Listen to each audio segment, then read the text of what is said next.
नमस्कार, one India Hindi में आपका स्वागत है। मैं हूं शिवराज सिंह। इंडियन एयरफोर्स के बेड़े में जुड़ने के लिए 3 और राफेल फाइटर जेट भारत पहुंच गए हैं। दैनिक भास्कर की खबर के मुताबिक ये विमान बुधवार रात करीब 11 बजे भारत की जमीन पर पहुंचे। फ्रांस से निकलने के बाद बिना कहीं रुके तीनों जेट भारत पहुंचे हैं। रास्ते में यूएई की मदद से इनमें हवा में ही ईंधन भरा गया। भारतीय वायुसेना ने ट्वीट कर लिखा, 3 राफेल विमानों का चौथा जत्था भारतीय जमीन पर उतर गया है। इसने फ्रांस के स्ट्रेस वायुसेना अड्डे से सीधे उड़ान भरी थी।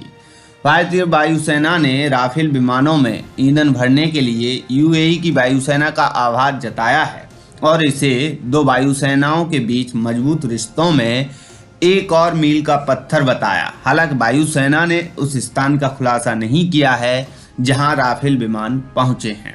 न्यूज एजेंसी पीटीआई के मुताबिक ये लड़ाकू विमान अंबाला में गोल्डन एरो स्क्वाड्रन का हिस्सा होंगे। इन तीनों राफेल के आने के बाद अब भारत के पास 14 ऐसे लड़ाकू विमान हो गए हैं। सरकारी सूत्रों ने बताया कि अप्रैल में ही फ्रांस से 7 से 8 राफेल और आने वाले हैं, यानी अगले कुछ दिनों में ही हमारे पास 10 से ज़्यादा राफेल लड़ाकू और होंगे। इसके बाद हमारे पास राफेल लड़ाकू विमानों की संख्या 21 के आसपास पहुंच जाएगी। अभी 11 लड़ाकू विमान अंबाला की 17वीं स्क्वाड्रन का हिस्सा हैं। आज जो 3 विमान आए हैं ये भी अंबाला की 17वीं स्क्वाड्रन का हिस्सा होंगे। जानकारी के मुताबिक जो राफेल लड़ाकू विमान बुधवार को भारत पहुंचे हैं वो M883 सैफ्रॉन के डबल इंजन से युक्त हैं, जिनमें स्मार्ट वेपन सिस्टम लगाया गया है जो दुश्मन को मिट्टी में मिला सकते हैं। गौरतलब है कि पिछले साल जुलाई अगस्त में भारत को फ्रांस से राफेल लड़ाकू विमान मिलने शुरू हो गए थे।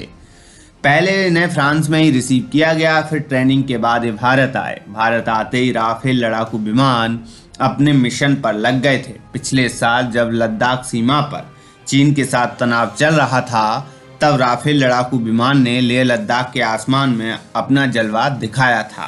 बता दें कि भारत को फ्रांस से कुल 36 राफेल लड़ाकू विमान मिलने हैं, जिनका समझौता साल 2016 में हुआ था।